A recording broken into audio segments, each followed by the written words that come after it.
Pleasant morning, my dear students. Welcome to the online class, grade 8th. History, lesson number 7, Mauryans and Kushanas. In this chapter, we are going to learn about the empire of Mauryans as well as Kushanas and the achievements of Ashoka, administration and contribution to the art and architecture, and the Kushanas administration and their contribution. So, the great king about Kanishka among the Kushanas. And now let us understand about the Mauryans. So, we can say that in the history of India, first empire was Mauryan Empire. So, they started to rule from Magadha in North India. So, look at the picture, page number 57. So, this is the place Magadha. And also they ruled around the places such as Mathura, Punjab, Sindh, Kabul. Up to there, they have extended their territory. Okay, so some of the important Buddhist pilgrimages places are also located here. Saranath, Pataliputra, okay, and Ujjain. So these were Sanchi. These were some of the important Buddhist pilgrimage places. And now let us understand about the Mauryans. Already I told you they are the first empire in India, okay, and they ruled from Magadha. And Chandragupta Maurya was the founder of this Mauryan dynasty. And later on, it was ruled by his son Bindusara and Bindusara's son Ashoka. So they are the notable king among Mauryans. So, in order to understand about their administration, religious policies, as well as their social, politics, and economic condition, administration system, and we have some resources. Some sources are available. So, among them, we can say reference of the sources are Megasthani Indica, Kautilya's Arthashastra, Mudra Rakshasa, Deepavamsha and Mahavamsha, and inscriptions of Ashoka. So they are very important to now accept the Mauryans empire's existence and how they ruled. So these will provide some of the witness, or these will provide evidences to understand about their empire. So if we understand about Megasthani Indica, Megasthenes wrote Indica, and he was one of the ambassador actually of Greeks in the court of Chandragupta Maurya, and he recorded his experience at Pataliputra, how Mauryan Empire. He wrote Indica. In that he described about the city, administration, social and religious life of Mauryan period. So that will be recorded in Megasthenes Indica. And second book, if you understand Kautilya's Arthashastra, okay, so Arthashastra was written by Kautilya. His name also Vishnugupta and Chanakya. So like that he has three names, and he has recorded. So his book give details about the judicial duties the king ought to know. By reading his book, we can understand about administration, foreign affairs, judicial duties, politics, and economic and administration and social aspects of Mauryan period. And if we understand about Mudra Rakshasa, which was written by Vishakadatta, okay, which is there in Sanskrit, which was described in the Sanskrit play.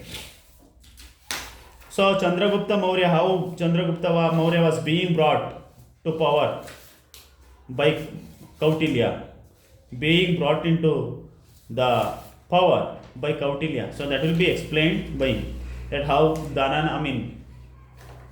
he was humiliated by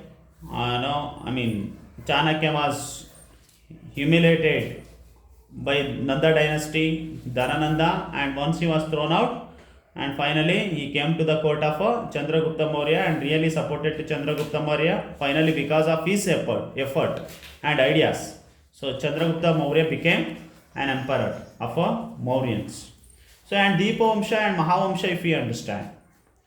So, these two important literary works narrates about the efforts of Ashoka of Buddhism in Sri Lanka in order to spread Buddhism. So this gives the details about the spread of Buddhism. And inscription of Ashoka, if you understand, there what are the boundaries of Ashoka's empire? What was his efforts to spread Buddhism? And what was and also it gives details about the Kalinga War. So these are some of the evidences, or we can say that sources, which provide information about Mauryan Empire. Now let us understand about the important kings among the Mauryans. So Chandragupta Maurya, Ashoka, so they are the great kings of Mauryan Empire.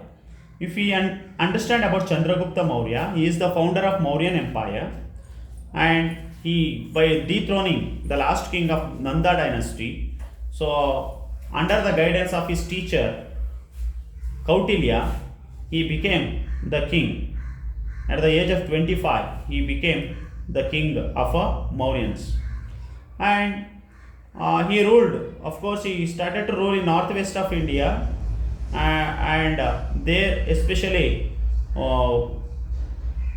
in the northwest of India especially, so there was a representative of Alexander, Seleucus Nicator was ruling till Punjab that time. So in 305 BCE, Chandragupta Maurya declared war against him. So the battle finally ended with an agreement. According to Seleucus, handed over 4 territories, included today's Afghanistan and Balochistan.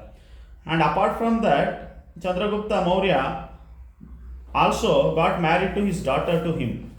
With this, Magadha Empire established a rule over in northwestern area. Okay, and as per the Jain tradition, it is said that Chandragupta Maurya now handed over his region to his son Bindusara, and finally he walked to Shramana Belagola, okay, in order to spread.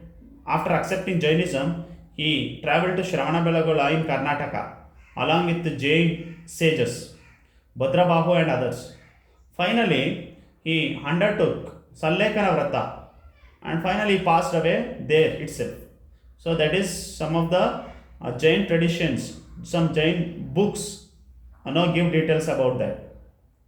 And after him, after Chandragupta Maurya, his son Bindusara started to rule from he became actually Bindusara took an in charge.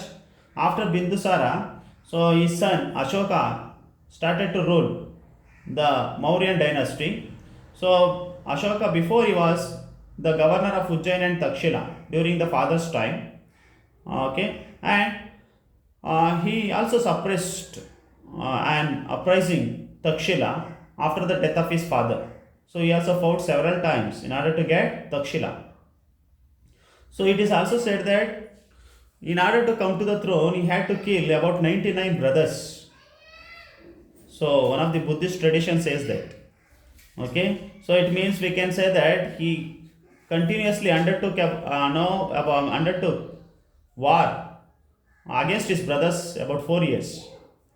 So it is said that he ascended the throne in the year 269 BC.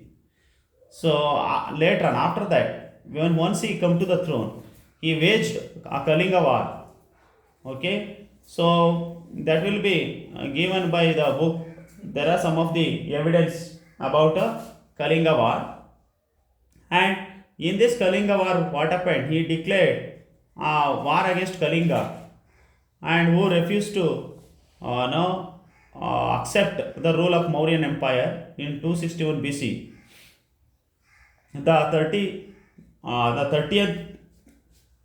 The 13th rock inscription of Ashoka provides more information about Kalinga battle. According to this, Ashoka declared war on Kalinga 8 years after his assuming the throne. So, in this battle, 150,000 prisoners were taken and 1 lakh people were died. So many more became refugees. So though Kalinga was won by Ashoka, he was disturbed by deaths and pain of the battle, and he decided not to wage war, and he also strongly accepted victory of religion is better than the victory in the battlefield.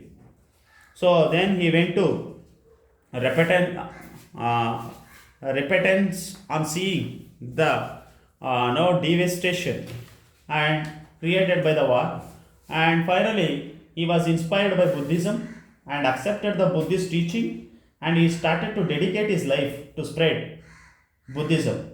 So that is the message of peace. So then Buddhism and Ashoka, if you understand, so he taught non-violence in his kingdom. He told to respect the elders, and he also started to treat his citizens as his own children, and he also prohibited killing the animals and birds, and he also donated now many he gave donations to the Buddhist monasteries, and he also declared now he also told that live and let live, and he also appointed some of the officers named called Dharma Mahamatras, so to preach the principles of Buddhism. So that was installed in many inscriptions, and also we can understand he sent his own children, Mahendra and Sangamitra daughter, okay, to Sri Lanka, okay, and also Rakshita and Mahadeva were sent. Mahadeva was sent to Mysuru, and Rakshita was sent to Banavasi. So finally, he also organized now one of the third Buddhist conference at Pataliputra. So that was about Ashoka. Ashoka, since he has gave up war and preached the message of peace, so he became the great. So that's why we can call him Ashoka the Great in the history of India. And now let us understand about Ashoka's inscriptions. So there are so many inscriptions which give evidence about the Ashoka's political, economical, and social life of the Mauryan empires, which throw light on those now evidences about their achievement. And now let us understand. It was not so easy to read Ashoka's inscription, but it was read by one of the British officer at the first time, James Prinsep. Okay, so he read Ashoka's inscription, and he also told that so Ashoka had the title Devanam Priya or Priyadashi were used in the inscription. So apart from that, we can also understand about the economic system during the Mauryan period, economic system and social system, administrative system, if you understand. So agriculture was the main occupation during the reign of Mauryans, and most of the time prisoners of war were considered as slaves. They were engaged in agricultural activities, and land tax was one of the main source of revenue of the state.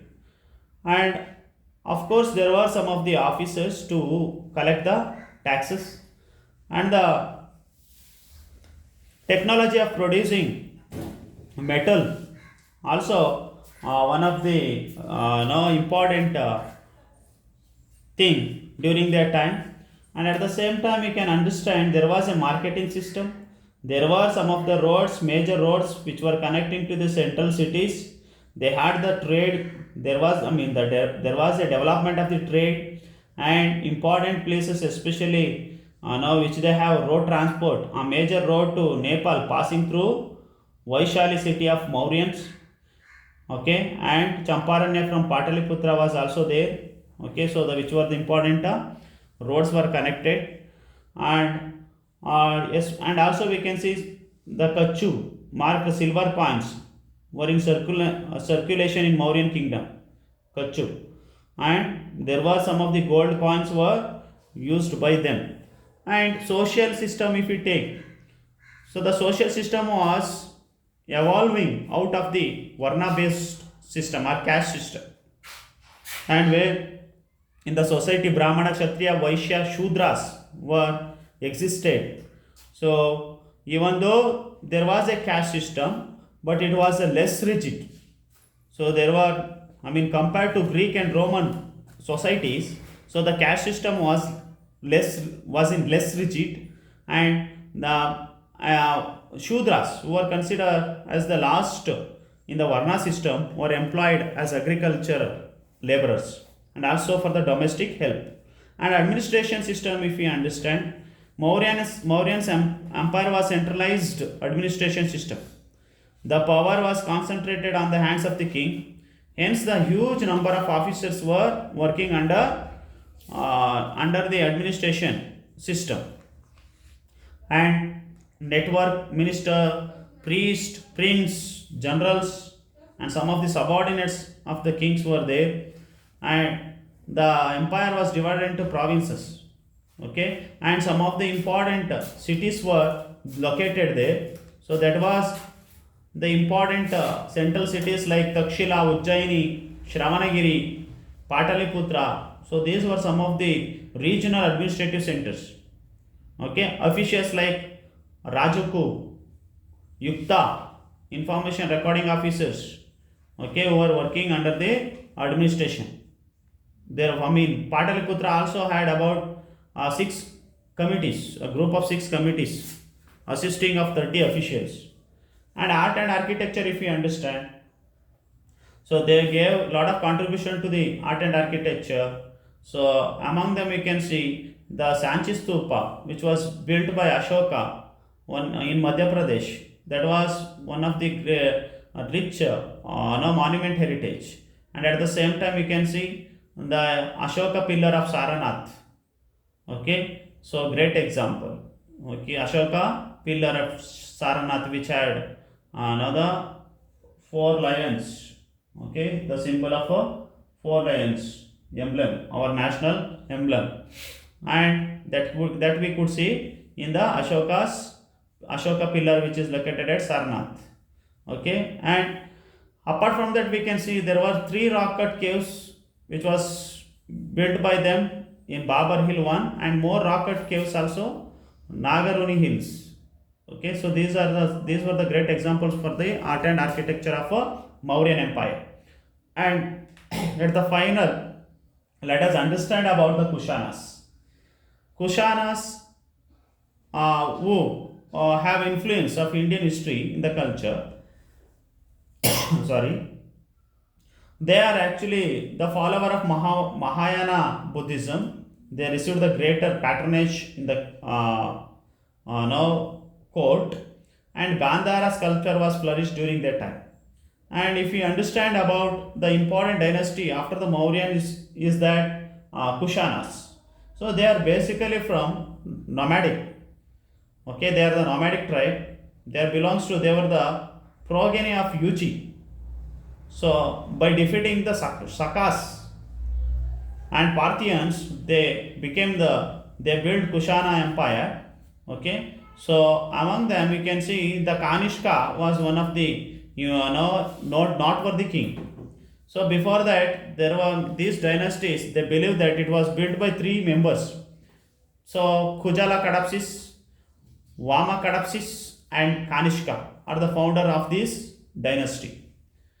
Okay, and Kanishka, if you understand about Kanishka came after Vima Kadapsis. Okay, so during his reign, and dynasty was expanded greatly during the time of Kanishka. And Kanishka rule had spread up to Sanchi, north, and Banaras in the east. Sanchi in the south and Banaras in the east. His kingdom also included the Central Asia. Okay, so his capital, he made the Mathura was his capital, and due to the patronage given by Kanishka, Buddhism also became very prosperous during his time. So he also had some of the scholars, Ashwagosha and Sumitra and Sangaraksha and others some of the important scholars and philosophers during his time. And also we can understand about Kanishka. Kanishka gave an importance for the spread of Buddhism like Ashoka, and he also now sent some of the missions to Central Asia and China to spread Buddhism. So during his reign, art and architecture got a encouragement. So this is about the Ashoka. This is about the Mauryan Empire and Kushanas. Okay. So they are given only piece of information about Kushanas, but we have to understand the great achievement of Kanishka in this chapter. Okay. So and let us study in the next chapter about the Guptas and Vardhanas in the next class. Okay. Thank you.